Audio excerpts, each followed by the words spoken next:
Today's June 2nd, 2024. Current Bitcoin price is $68,062. Welcome to the BitBite podcast, your source for news and information about Bitcoin and the cryptocurrency space. This podcast is meant for educational and entertainment purposes only and is not financial advice.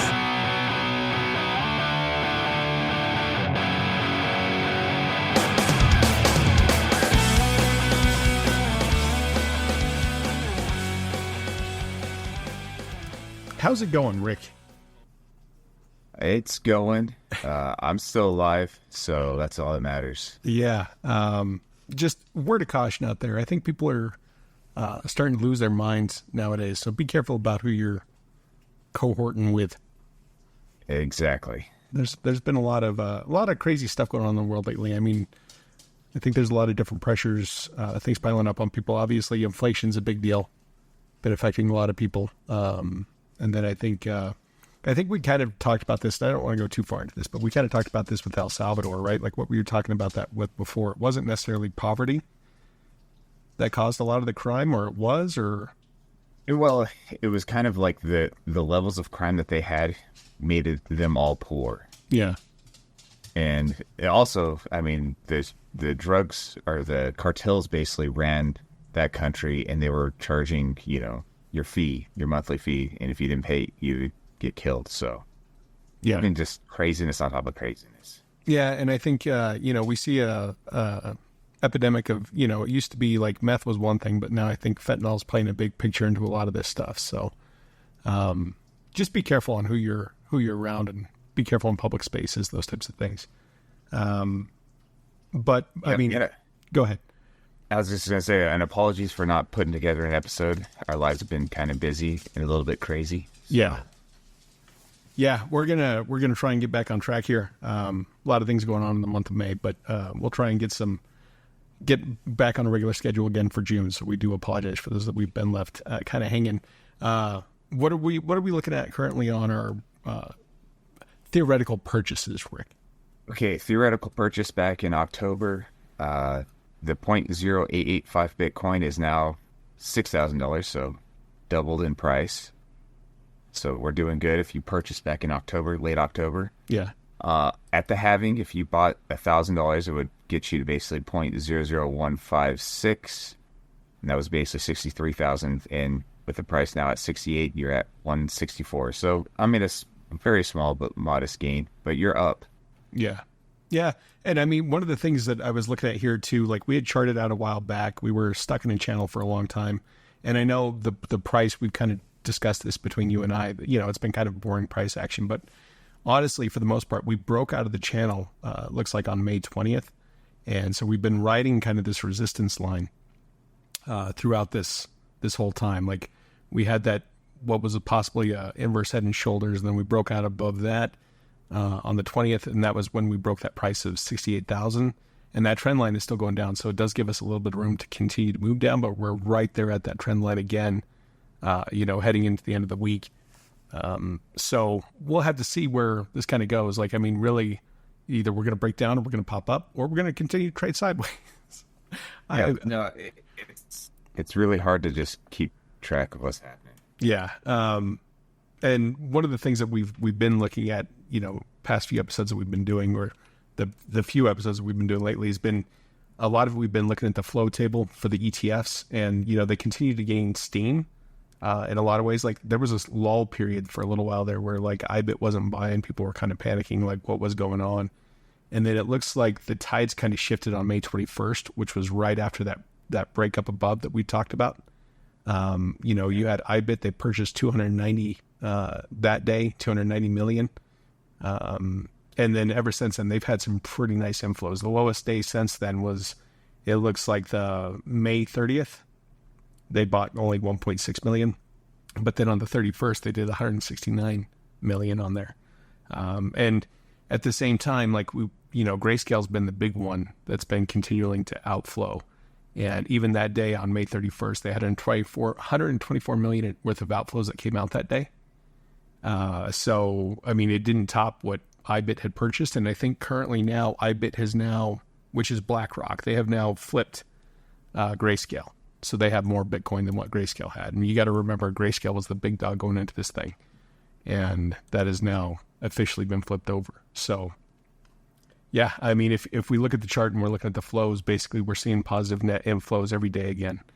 So that's been a continuous trend, all except for obviously when we had a holiday here in the United States on the 27th. So interesting times for sure. We don't know how this is going to play out. And one of the things we kind of talked about and touched on before the episode kind of got going was it appears that this is going to be the first election where Bitcoin is going to play a pretty big role with this presidential election coming up. Yeah, I mean, it's kind of fascinating. I mean, just the fact that there was a bipartisan bill voted on by the House and the Senate that went to Joe Biden, about, deregulating. What was it basically about? Like taking basically some of the SEC's power? Yeah, they were going to take away some of the SEC's power. The guidance was going to move away from there. It also, I want to say, had something in there that was going to ban the creation of central bank digital currencies. And it was also going to allow banks to be able to do their own self-custody on Bitcoin. And honestly, like it was amazing to see, like it got passed with, like you said, was bipartisan, right? Like it was incredible to see. And as of yesterday, it looks like Biden vetoed that he wasn't going to allow that to go through. Yeah, well, but at the same time, I mean, the SEC did grant the BlackRock Ethereum ETS. Yeah. Which, so, go ahead. I mean, just timeout on that one is like, I really do think that Ethereum is a security. I mean, yeah, I'm not trying to get too political about it, but it's controlled by a handful of people, and they're issuing it. I don't really have a ton of trust in Ethereum, and that's kind of crazy that's flipped out of nowhere. Well, and one of the things that concerns me with Ethereum, and not that I don't like the project, I don't want to be, I own some Ethereum, but one of the things I think about with Ethereum is that because they've gone to this proof of stake model rather than proof of work. Exactly. What that means basically, like right now, like we're seeing a lot of consolidation of the institutional companies owning Bitcoin, right? But the way that Bitcoin is set up, it doesn't matter how much you own, you cannot affect the overall algorithm, right? That affects it, like the nodes and the miners and those types of things. Now, obviously, if BlackRock ended up buying a majority of the miners and that kind of thing, that could be a different story. But just holding the Bitcoin doesn't allow you to do that. And with Ethereum, it's the opposite of that, where the people that have the majority of the Ether tokens can actually control the consensus. Exactly. And Bitcoin is democratized, right? It's just right. Whoever is mining, because it's the proof of work. But if you have a stake, it's proof of your stake. The more you have, the more you have to gain. Mm-hmm. Yeah, the more powerful you are in it, because you control the creation of the Ether, you control all that stuff. Whereas Bitcoin, it doesn't matter. You could have, all 20 million Bitcoin, but that doesn't mean you get to affect the way that it's issued or anything else. Right. So, ownership does not grant you a seat at the table, basically, with Bitcoin, which was beautiful about Bitcoin, in my opinion. And Ether used to be that way, and then they made that shift to make themselves appear more green, whatever the case may be. And to me, that's kind of concerning, because at that point, only the rich, it goes back to the rich will be able to sway whatever happens within the algorithm and the consensus of Ethereum at that point. So, yeah, a little bit disturbing, but it was, I didn't know what was going to happen. I think there was a lot of fervor leading up to the ETH announcement, but I figured, I was like, more than likely, because BlackRock had kind of initiated the ETH fund, and because, we'd already seen the SEC lose their case against Grayscale, that they were probably going to have to pass the Ethereum one. I didn't know for sure if it was going to be now or if they were going to push it a little bit further, but we saw the approval happen. And ETH actually hasn't done much with that, but we saw the same thing with Bitcoin, right? Well, it did pretty well for a bit. It went from below 3,000 to 3,900. Did it? Yeah. So that's a pretty substantial gain in price. I haven't checked what it's at lately, but The other question, I mean, here's the deal. If they're going to do an ETF with Ethereum, how much does Grayscale own? And I don't know. I'd have to do some research on that and see, because Grayscale does have, I know that they had bought some ETH because they had another fund that they had started to put together along with the Bitcoin fund. I'd have to look at that, look at some numbers on that. So we may have to pull up some more information as time goes on. But yeah, I was just looking at the chart when that approval went through. We went from a price of $3,068 up to a high of $3,988. We pulled back a little bit. Now we're at $3,780. But yeah, so there was a nice little pump. By no means, I mean, we already had a previous high on ETH this year of about 4,102. So we haven't crossed that yet, but that's just kind of putting us back up on track for that. Yeah, interesting times. Yeah. So, no, I think there's a lot of positive stuff that's happening. I mean, you've got to remember the Bitcoin ETFs as these purchases are happening. This is more Bitcoin than what is being mined in a day is continuing to be bought up. And I know we went from a lull there for a little while. And I think, a lot of people are still waiting on to see what the Fed's going to do in the coming week.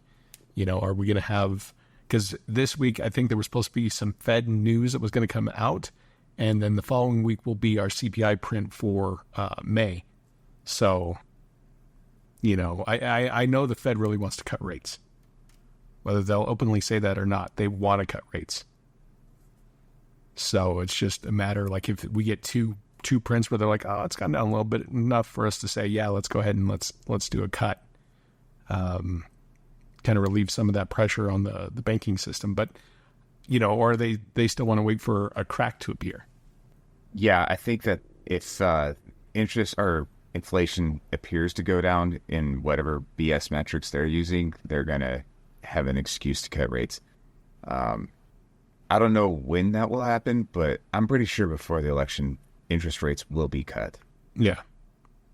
If they keep holding, I mean, there's so much cracks in the economy. It's insane. Yeah.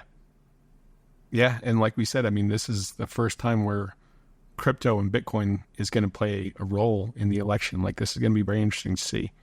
I think they said like 33% of people polled say that the candidate's stance on Bitcoin is going to have a sway on their voting decision. So, absolutely. Yeah. Sorry, we don't have a whole lot more to bring you today, but like I said, we're going to get back in the swing of things and try and get some more information out to you in a more timely manner. So, is there anything else you wanted to bring up today? Yeah, just sign up for the newsletter. We're going to be pumping out that, especially as different developments happen. I mean, I'm going to cover mostly Bitcoin, but as other things happen, I'll be watching it and giving my take on it. Yeah, absolutely. And always, when you sign up for the newsletter, you do get your PDF to allow you to, it's a self-custody checklist, basically give you a little bit of extra security blanket, especially if you don't have anybody around that could serve as a mentor when you're trying to do your self-custody. So I think that's helpful. Indeed. So thank you all for listening, and we will talk to you all again soon. Alrighty. Bye.